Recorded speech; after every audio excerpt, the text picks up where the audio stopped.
नमस्कार and welcome you world affairs. मैं हूं प्रशांत धवन। नाउ रिसेंटली आपने बहुत से आर्टिकल्स देखे होंगे, नहीं देखे तो मैं आपको दिखा देता हूं, जहां पर लिखा है कि भारत ने चेतावनी भेजी है टू ऑयल प्रोड्यूसिंग कंट्रीज। कीमतों को लेकर, तेल के कीमतों को लेकर भारत ने कहा है कि एक्शंस हैव कॉन्सिक्वेंसेज। जो भी आप लोग आज के समय कर रहे हैं, तेल के दाम लगातार अंतर्राष्ट्रीय मार्केट में बढ़ाने के लिए, इसके परिणाम आपको देखने होंगे इन द फ्यूचर। और ये स्टेटमेंट रिसेंटली दी है इंडिया के minister of petroleum and natural gas Hardeep Singh Puri ने।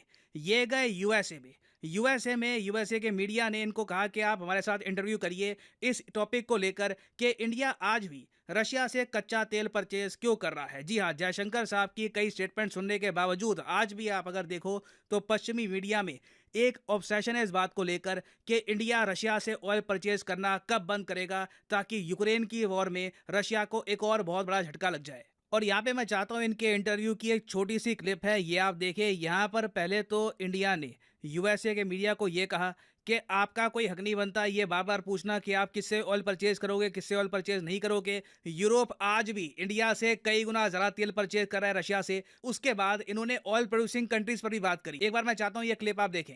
We have 60 million people going to the petrol There market. is no moral conflict with buying Russian oil. Oh, absolutely none. Absolutely none. There is no moral conflict. I mean, somebody wants to take an ideological position. Well, but we don't buy from X or Y. We buy whatever is available, and I don't do the buying. It's the oil companies who do Let's the be buying. quite clear about this. India is a backdoor into Europe for Russian oil at the moment. You're talking about the hang on, let me just finish. You're talking about the oil that comes in and is used for, and you say there's no moral issue with this in providing energy for 1.4 billion people. But let's be quite clear. Russian oil is imported, it is refined, and then it is exported to Europe, sir. That was done by some private sector companies, not by the OMCs. Who buys Russian oil, where it is refined? You're not denying that's happening. No, there's no question. I have no. We have nothing to do with that. First of all, the government doesn't do the buying. Let me be very clear. Oil trade is conducted by economic entities. All right. Today I met the minister from Guyana. They've got production. Come, we'll buy from there. We're buying from Canada. You know something? I bought last year from the United States $20 billion worth, which is almost half of what I buy from OPEC. No, we will buy oil, gas from wherever we can get it. ना ये अपने आप में बहुत ही interesting interview था। American journalist ने ये कहा कि नैतिक रूप से आप ये नहीं फील करते कि आपकी जिम्मेदारी है बीइंग अ डेमोक्रेसी कि रशिया जिसने अपने से छोटे कंट्री पे अटैक किया है तो रशिया से अभी के लिए ऑयल परचेज ना करे। तो यहाँ पे जवाब ये दिया गया है कि नैतिक रिस्पॉन्सिबिलिटी है हमारी हमारे लोगों के प्रति। और पहली बात तो भारत सरकार खुद ऑयल परचेज नहीं करती, ऑयल हमारी जो प्राइवेट कंपनीज हैं ये परचेज करती हैं। फिर जर्नलिस्ट ने ये भी ऐड कर दिया कि काफ़ी बार क्या होता है कि रशिया से कच्चा तेल इंडिया में आता है, इंडिया में होता है रिफाइन, उसका पेट्रोल, डीजल, बहुत से और जो प्रोडक्ट्स हैं ये बनते हैं। फिर ये जो रिफाइंड प्रोडक्ट्स हैं ये पहुंच जाते हैं यूरोप में। इसके जवाब में भी हरदीप सिंह पुरी साहब ने ये कहा है कि देखो ये एक प्राइवेट कंपनी ने किया था, आपको याद होगा, उस पर फिर बाद में सैंक्शंस भी इम्पोज किए गए थे, एक ही कंपनी थी। तो भारत सरकार यहाँ पे डायरेक्टली इन्वॉल्व है नहीं। अब उसके आगे देखो एक और पार्ट है इस इंटरव्यू का, ये भी मैं आपको दिखाना चाहता हूँ। यहाँ पर जर्नलिस्ट ने यह पूछा कि कल को US European union directly India को कहेगा कि अब समय आ चुका है कि रशिया से तेल परचेज करना बंद कर दो, तब आप क्या करोगे? ये पार्ट सुनिए। From wherever we can get it. What if the EU or the US were to ask India specifically to halt Russian oil purchases? I'll tell you something. First, you should address that question to the EU or to the United I'm States. addressing it to you, sir, but with I'm respect. telling you because if India did not buy or someone else didn't buy Russian oil, and if Russian oil were to go off the market, what would happen to international prices? These people would turn around and then the same, somebody is cutting supply, we have more people buying it, the price will go up to $200. Minister, with respect, I'm asking you a simple question. If the EU or the US were to ask India to halt I don't Russian address oil hypothetical. purchases- I don't address hypothetical questions.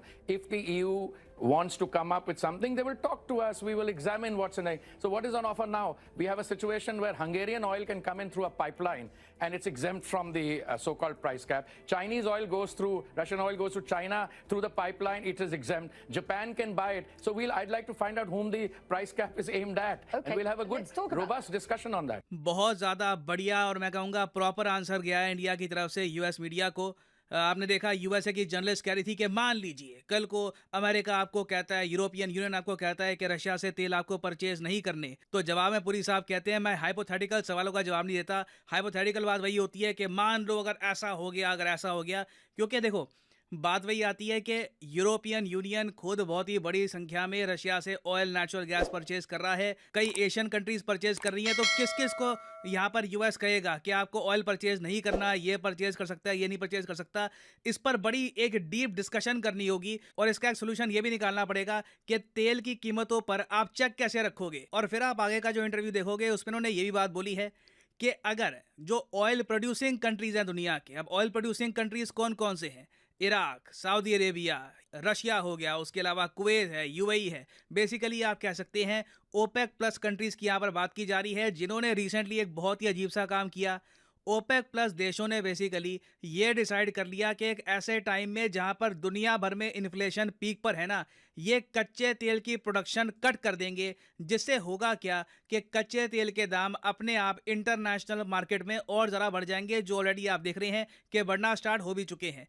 तो इसके response में पुरी साहब ने ये कहा है कि actions have consequences. अगर तेल प्रोड्यूस करने वाले देश इस तरीके से कमाई करने का सोचेंगे तो जो खरीद रहे हैं देश, उनको भी एक बहुत ही एक मुश्किल निर्णय लेना होगा। और काफ़ी हद तक ये निर्णय ऑलरेडी कई कंट्रीज ले भी चुकी हैं कि अपना फोकस करो और सोर्सेस ऑफ एनर्जी पर, तेल ऑल टुगेदर परचेज करना ही बंद कर दो, तेल पर निर्भरता ही कम करो अपनी। फॉर एग्जांपल पीएम मोदी ने रिसेंटली ये कहा था कि 2030 तक हमारा टारगेट है कि नॉन फॉसिल फ्यूल एनर्जी, ये जो कच्चा तेल है ये फॉसिल फ्यूल एनर्जी का पार्ट है, उसके अलावा कोयला ये भी आता है फॉसिल फ्यूल एनर्जी में।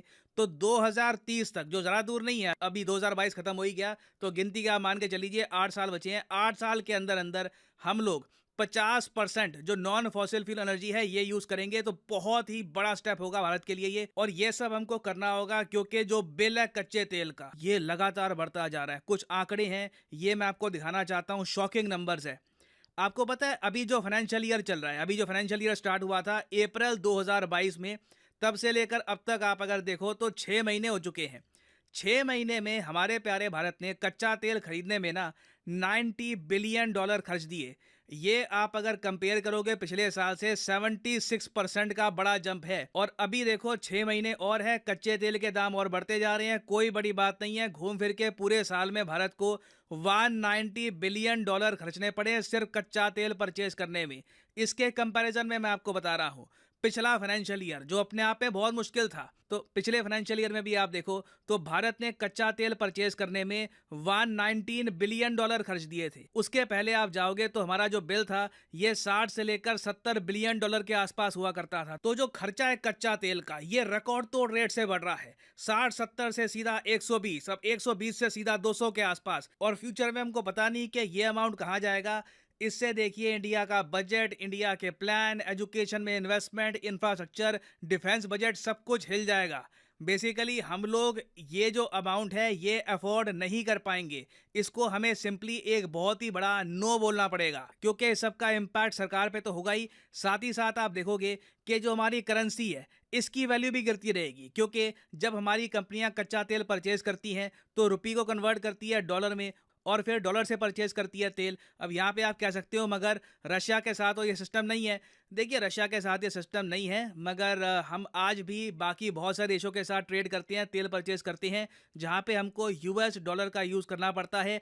और इसी वजह से प्रोडिक्शन ये की जा रही है कि अभी आराम से इंडियन रुपी ना 85 पर डॉलर के भी आगे निकल जाएगा। अभी रुपये की इन द फ्यूचर काफ़ी डेप्रिसिएशन हो सकती है, ये कई लोगों ने प्रोडिक्शन करी है। और इस सबका इवेंचुअल इम्पैक्ट ये होगा कि भारत में बहुत सारे लोग जो धीरे धीरे पॉवर्टी से बाहर निकल रहे हैं वो वापस पॉवर्टी में जा सकते हैं। इन्फ्लेशन दुनिया भर में बढ़ सकती है, जिससे ना सिर्फ भारत में, दुनिया भर में गरीबी बढ़ जाएगी, क्योंकि इन्फ्लेशन से ज़्यादा बड़ा झटका एक कॉमन मैन को कुछ होता नहीं है। क्योंकि मान के चलीजिए अगर एक फैमिली है, उसने 10 लाख रुपए जोड़े बहुत लंबे समय तक सेविंग्स कर करके, काफ़ी बार अपनी जो इच्छा थी वो मार दी, गाड़ी खरीदनी थी नहीं खरीदी, पैसा जोड़ा।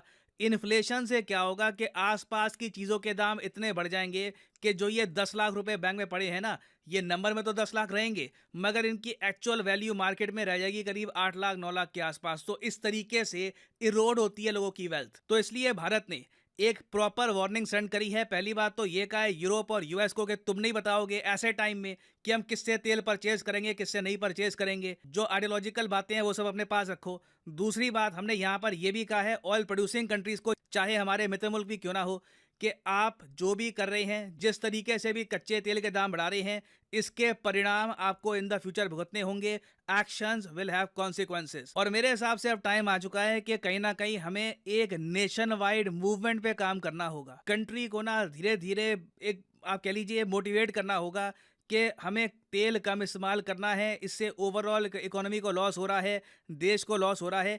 इसको लिटरली आप कह लीजिए एक पीपल्स मूवमेंट बना के आगे बढ़ना पड़ेगा, तभी इवेंचुअली हमारा देश आप कह लीजिए जो ये एडिक्शन है ना ऑयल से, इससे बाहर आ पाएगा। तो ये वैसे अभी एक न्यूज़ एंड डेवलपमेंट है, इसमें इन द फ्यूचर अभी बहुत कुछ होना बाकी है।